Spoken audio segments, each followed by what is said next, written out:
I'm Paula Medley. I'm the owner of Juice Spoon and a dear friend of Holly Drake, and I am assisting her in this class to teach on rooted in resilience and connection and transformation. First, I just want to give you a quick little tidbit on the power of transformation. And I want you just to, if you will, close your eyes, and I want you to envision a beautiful little chrysalis that you would see hanging in a tree. Think of the little caterpillar that's inside of that chrysalis. And that little caterpillar may not feel that it's very attractive. It's kind of fuzzy. It's odd. It's, but it knows somewhere deep inside that it was created to be a butterfly. And unfortunately, this little caterpillar in this chrysalis has to go through a whole lot of struggling and turmoil and tossing and turning to work its way out of its little cocoon so that its wings can be strengthened to fly. Now, another caterpillar cannot come along and necessarily help this caterpillar out of its little chrysalis. And unfortunately, a human can't come by and cut a little opening, because then what would happen, the butterfly's wings would have created no strength to fly, and it would fall to the ground and not be the beautiful butterfly it was created to be.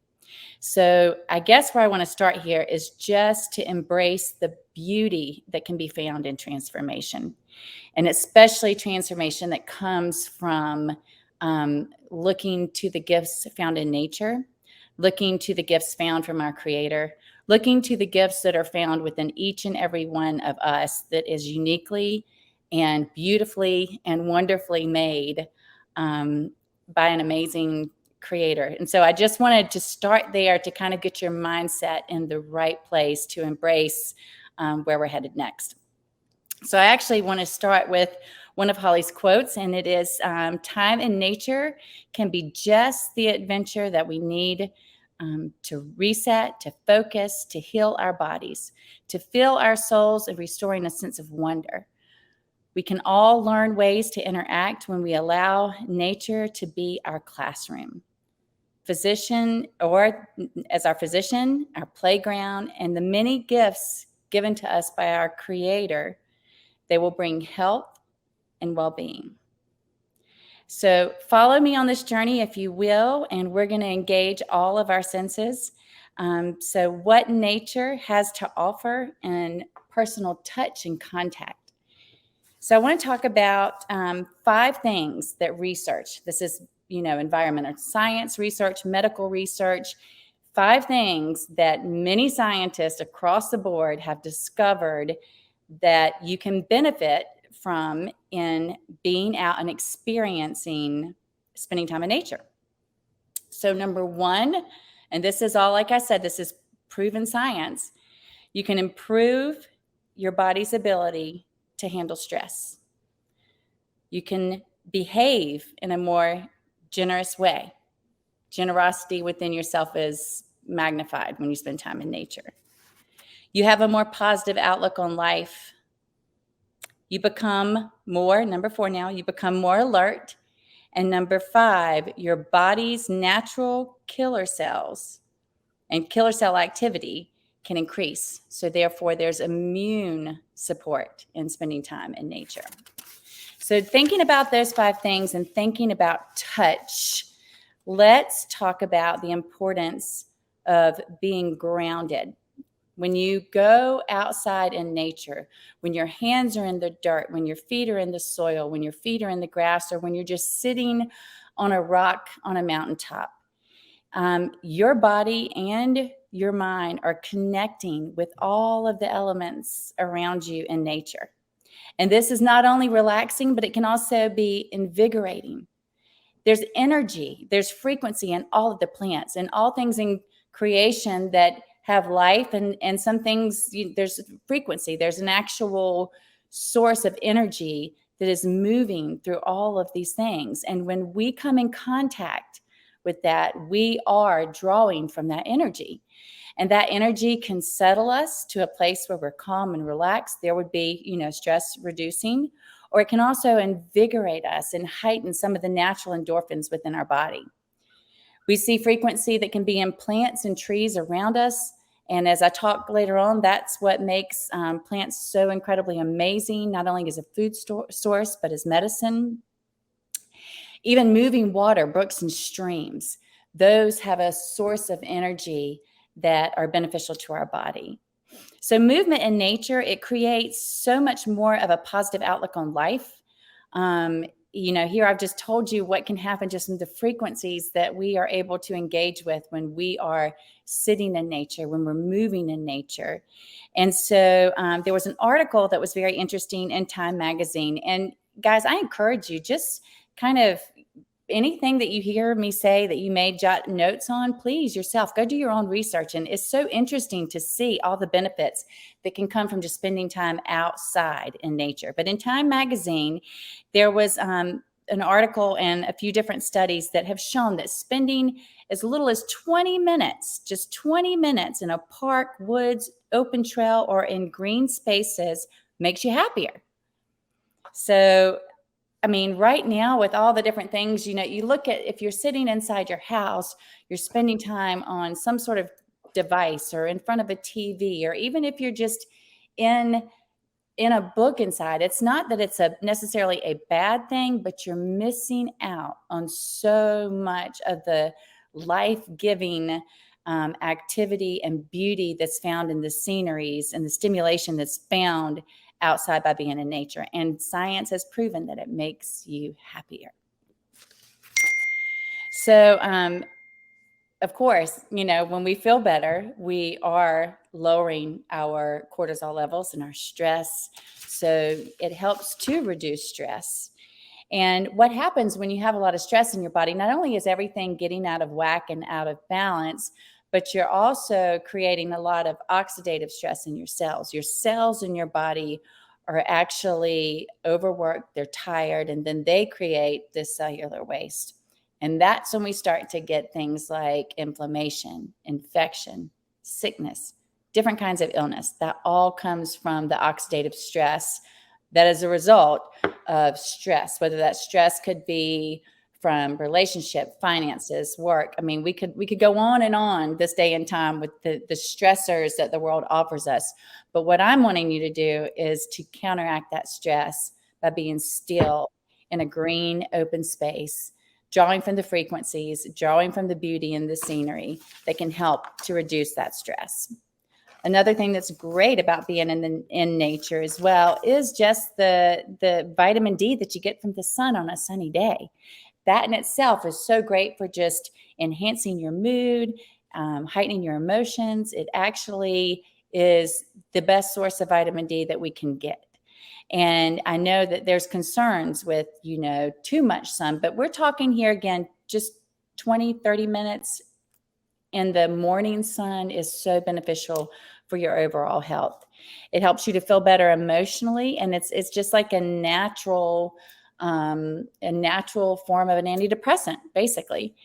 So movement outside, when we get outside and we move in nature, we're also, there's studies in science. Actually, one of the studies that I want to talk about a little bit was from Medicine and Science in Sports and Exercise. And it found that when people actually walk outdoors, whether you're on a hiking trail or you're just walking on an outdoor track, but what this study has found that when people walk outside, they actually move faster. So they increase their pace by walking outside, and they actually perceive that their exercise is less exerting. And this is compared to studies where they had a group of people that they studied that were walking on treadmills in a gym versus a group of people that were walking outside on a track. This wasn't even necessarily on a beautiful trail where you're taking in gorgeous sceneries of mountaintops and views like we have here. This is just a basic indoor-outdoor study.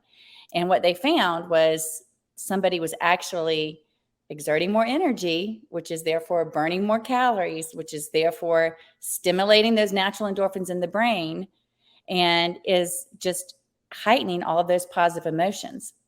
And they're moving faster without feeling the work and the extra stress that they're feeling from doing this inside of a gym on a treadmill. I thought that was very interesting because, there's a lot of people who are like, oh, I need to go to the gym, or, but there's nothing that replaces getting outside to move. It doesn't matter how many fitness classes you go to. It doesn't matter, if you're running on that treadmill every day, if you're doing the elliptical, if you're riding a stationary bike, nothing will compare to taking that outside in creation and in the beauty of nature. It will be so much more beneficial to take this outside and interact with nature. Just looking around at all of the scenery, it actually activates parts of the brain that are associated with balance and happiness. And anybody that lives up here and is blessed to live up here can take a drive on the parkway on a beautiful day or on a morning when the sun is rising, and it just changes your mood instantly. Instantly, it's like just a rush of happiness and joy to take in that scenery.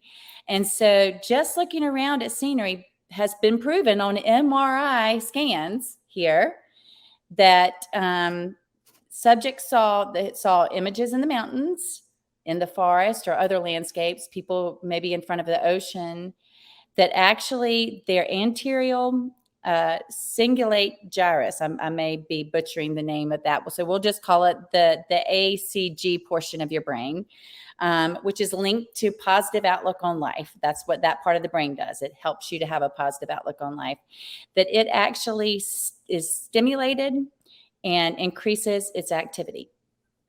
And then it also showed on MRI scans and studies that the basal ganglia, which is the part of the brain that goes back to happy moments and memories in your life, that also had increased frequencies and activity. So if scans can show us medically that brain function in different portions of our brain, the energy is increased, the activity is increased, you can see it in heightened emotions, you can feel it in your body, that's a sure sign to me that the benefits of taking things like movement, touch, and interacting with nature is so very powerful and beneficial to our overall health. So that's kind of what I have for you in the way of your senses interacting with nature. Not only that, but just to breathe in the clean mountain air. That is so beneficial too, and just heightening those senses. And there's studies for that too. So I strongly encourage you just to sometime when you're sitting around, just Google the benefits of being in nature, the benefits of exercise in nature versus exercise inside. You for yourself can find all of this research, and there's a lot of it that's available that shows you the benefits of at least 20 minutes a day. And I will tell you, because I'm going to go into a little bit more about some other things that are important for overall health, but I will tell you 20 minutes a day to prevent is nothing compared to hours, weeks, and for some months and years to repair. So there's always this balance when it comes to overall health and healing, that you will pay a price, and it's going to be on the end of prevention, or it's going to be on the end of trying to repair and cure. And I promise you from experience, just in simple illnesses where I have not listened to my body, where I've allowed stress to interfere, that taking 20 minutes a day to do something that benefits me overall in my physical well-being, my emotional well-being, that's so much better than letting my body come down with some sort of serious infection that I have created from not doing any of those things to prevent it. What other things help us and benefit us in the way of just maintaining optimum health and being healthy? And that is rest. So many of us neglect the power of good sleep. And the sad thing about that is your body, like everything in life, it needs a chance to rest and reset. I look at where we live, I look at the change in the seasons, and you see that clearly we have been taught by our Creator the importance of rest, the importance of seasons of stillness. And so when you are sleeping and you are resting, that is when every single cell in your body is working to regenerate itself. It's when your body is doing most of its repair work and most of its detoxification. So if we are decreasing that amount of time, if we are not giving ourselves enough sleep and enough rest, we're cutting our body short from doing the work that it needs to do to help us stay on the upswing of good health. So rest is so very important. And I know for some people struggle with this. Some people have issues with insomnia. I strongly encourage you to have a sleep routine. It's very important that, you know, you start to settle your mind. So for me, this is my personal sleep routine. Everybody's different. So here again, we're going to talk more about that, but you are very different from me and I'm very different from you. And to me, differences make the world a beautiful place. That's why we have unique fingerprints, unique DNA. And so differences are a good thing, but we also need to recognize how our differences help us and don't allow them to hurt us. So the importance of a proper sleep routine, it prepares your body. It gets your body ready for sleep. And what it does is it allows your body, when you go to sleep, to actually have good restorative sleep. It increases your REM sleep, which is when the bulk of the repair work is done. Most people have less than 30 minutes of actual deep and REM sleep. Less than 30 minutes. Many people sleep probably less than 8 hours a day. And I strongly encourage you, if you can get yourself from 7 to 9 hours of sleep, that's good. And that's what you should aim for. 9 hours is the best if you can do it. I know life doesn't always allow us to do that, but part of my sleep routine is working into getting that 9 hours. So what I do is things like laptops, cell phones, TV. I have trained myself at a certain time, I have to turn it off. Why? Because the blue light, the radioactive activity that comes off of that actually stimulates my brain. And it's got things racing in my mind that I'm not even aware of, that when I lay down to close my eyes and rest, my mind is still stimulated from all of that activity.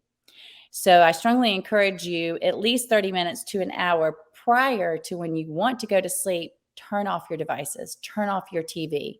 Reading is a good thing, but the extra blue light and the other active activity that comes in the way of laptops, cell phones, iPads, TVs, it's not a good thing. And it does interrupt your sleep pattern. So I give myself a good hour with no devices and everything turned off. I also just kind of settle my mind. So I'm a kind of person that at the end of the day, all of a sudden I get a flood of thoughts of things I have to do the next day. And I used to lay in the bed and download everything. And by the time I did, my husband was wide awake going, well, gosh, now I can't sleep because I'm thinking about all this. So I've stopped doing that. I've realized that trying to prepare for a day that I am not in and I've not been given manna for is dangerous. And it interrupts my sleep. So I really need to just wait for tomorrow to come because I'm going to have the rest and the energy and a much clearer thought pattern and process to handle what tomorrow holds tomorrow than I am going to today. And especially right before I go to bed. I mean, the last thing I need to do is to fill my head with all these busy thoughts of to-do list and just things that I cannot at that particular moment do anything about.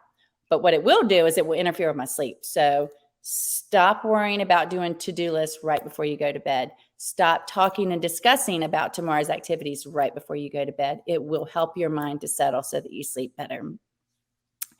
Also, drinking lots of water.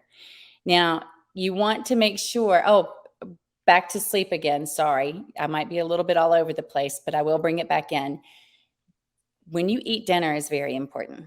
So if you are somebody who has a big dinner, which I'll talk about that too in just a minute, because if you're looking to transform and make health changes that are beneficial to your overall health, having the largest meal of the day being your dinner is not the way. That interferes with your sleep, because now when you're laying down to rest, your body's working overtime to digest all this food. And especially if you're somebody who eats a heavy dinner, say it's got a lot of dairy or a lot of meat or things in there that are really good and comforting, all night long, your digestive tract is working and burning energy that is actually interfering and interrupting your sleep and your body's ability to repair cells while you sleep. So definitely, I always tell people, eat breakfast like a king, lunch like a prince, and dinner like a pauper. That way, when you lay down to rest, your body is not having to work overtime to break down, churn food, and then, because that too just is part of that, keeping those brain waves just working a little extra to make sure every part of your body is doing what it needs to do for digestion. So definitely by eating a lighter dinner and eating an early dinner helps in preparing you for a good night rest. Something else that's very important about your health, and I tell everybody, if there's one change you can make, first of all, I would say get outside. We're in the most beautiful time of year to be outside, and today has been gorgeous. And so getting outside would be my first thing to say. But a second change, one change that can make a huge difference in your overall health, your ability to handle stress, your ability to maintain a healthy weight, your ability to have a healthy immune response, is consuming lots of water. The majority of our world today is dehydrated. You typically need about half your body weight in ounces of water a day. Now, there's so many different varieties of water out there, but the majority of people don't even drink water anymore. It's tea, it's soda, it's these seltzer things in aluminum cans, which I cannot tell you, that's really not that great for you. I say, if my pick of water is, first of all, if you're not somebody that I love water. I love to drink alkaline water, but I also like to drink purified water with lemon because of the benefits that it gives my body. And I also love to drink mineral water. So I find that throughout the day, if I'm switching around my water consumption, I'm not bored with just feeling like I'm forcing myself to drink a lot of water. I also on a juice bar, so I do consume a lot of juice, and juice is amazing, cold pressed juice especially, because it has structured water molecules in it, which are amazing for every cell in your body, along with the loaded minerals and nutrition. It just really kind of goes in and zaps all of your cells and gives them the hydration that they need in a very quick and rapid way. So the water consumption is the easiest change you can make in your health to make a huge difference. Get rid of the sodas, get rid of the flavored sparkling waters in aluminum cans. Really, I mean, Google here again, do your own research. Aluminum is so incredibly bad for you. And so many people actually have aluminum toxicity and they're not even aware of it, but it's masking itself as other issues, either autoimmune, digestive problems, migraines. So just, I encourage you through all of this. Don't take everything I say for heart. Do your own research. The greatest gift we can give ourselves is the fact now that we do have access to so much information at our fingertips. And like I said, the fact that we are all created differently and uniquely is all the more reason that we each need to be our greatest advocate for our health. Because your blood type may be different from my blood type. My body may process and use nutrients different than your body may process and use nutrients. So therefore, I have to be able to do my own research and say what's going to work best for me. Now, I know it can be overwhelming too, especially when you start diving into nutrition and foods and all the vast things out there on diets and, let's do keto, let's do paleo, I say don't do any of that. I say just enjoy the things that come from this beautiful, luscious green earth that were given to us by a great God, that are so incredibly nutrient filled and mineral filled, and they're so good for you. And that is where the majority of your caloric intake needs to come from. Plants were here not only to nourish our bodies, but they were here to treat our bodies medically. In fact, Hippocrates, the very first doctor that there was that we have recorded, said, "Let food be thy medicine and medicine be thy food." And I love that quote. That's actually on the wall in my shop because it is so very important. And I'm just going to segue from the drinking water right on into proper nutrition, because I think we live in a world now where so much of our food is contaminated and adulterated. And it's honestly, it infuriates me because there's just no sense behind it. It is so much cheaper and easier to have organic gardens than it is to have these large mono GMO gardens, or to have a processing plant that has to add an abundance of chemicals to give your food a shelf life. But unfortunately, for whatever reason beyond our control, the healthier organic foods have just skyrocketed in price. The only thing I can concur with that is there's certain organizations that make a lot more money off of us being sick than being well. So there's another reason you really need to embrace the importance of taking care of yourself. So how does one have a healthy diet? Well, here again, like I said, the number one change that you can start with that will put you on that path is by increasing your water intake. Also having a colorful plate. You can look to different foods for the nutrients, and you sow like carrots and broccoli and all of the fruits and vegetables that are available to us each have different properties that benefit our body in so many ways. And not only that, but here where we live in the high country, we are absolutely blessed to have an abundance of free groceries in the woods all around us. And I encourage you, if you have not yet, to attend a class sometime by Holly. She's an amazing, amazing, I just like to say, wild and edible plant expert, because she has spent years of teaching and pouring through love into others the value, the goodness, and just the craftiness of finding this free food all around us in nature. So learn what's available to you, and then research and learn the benefits of it. And also you can see what helps you. Lots of times, when we get sickness or something comes along, we can find that if we eat whole foods, so whole foods, basically like fruits and vegetables and even superfoods, because those are nutrient dense plant-based foods, they contain the vitamins, the nutrients, and the minerals that our body uses more effectively when it comes to boosting our immune system. The reason being is, well, here again, they were created by the same creator that our bodies were. So they were given to us as a gift to promote wholeness and wellness and joyful living.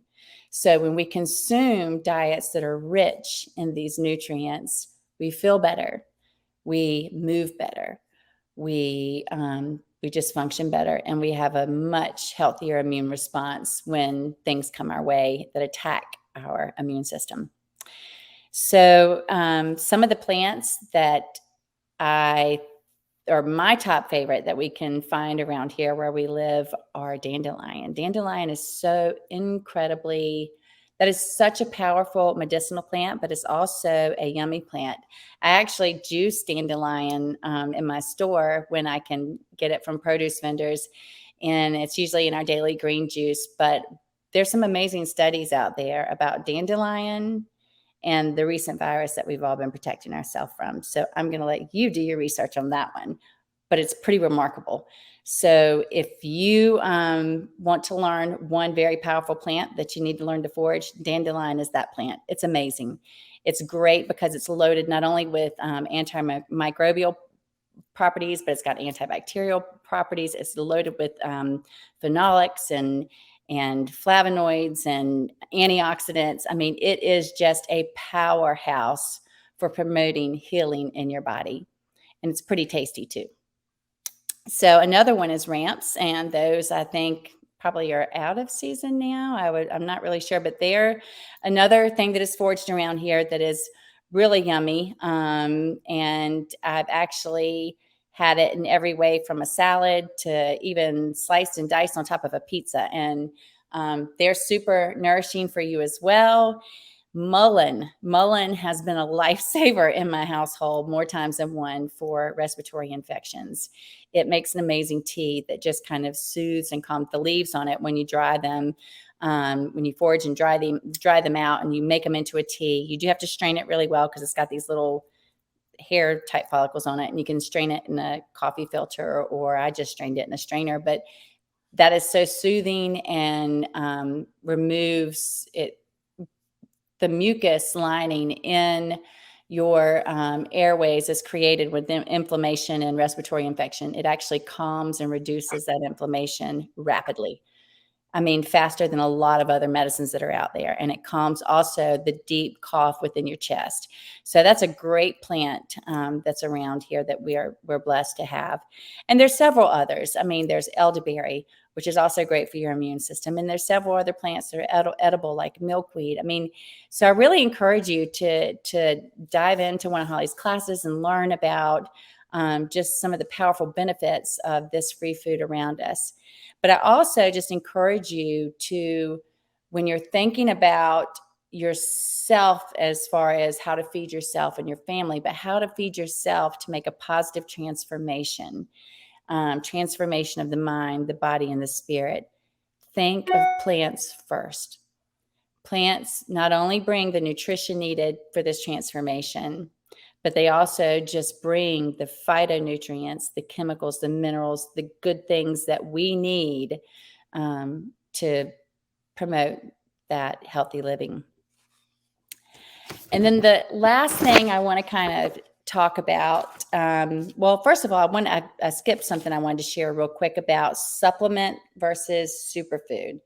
So supplements are something that, a lot right now we're all taking extra supplements to try to stay well. And a lot of our food, as I mentioned, is nutritionally depleted. So people are supplementing to make sure. So if you are supplementing with supplements that you buy over the counter or through another company, I just want to share a simple fact with you.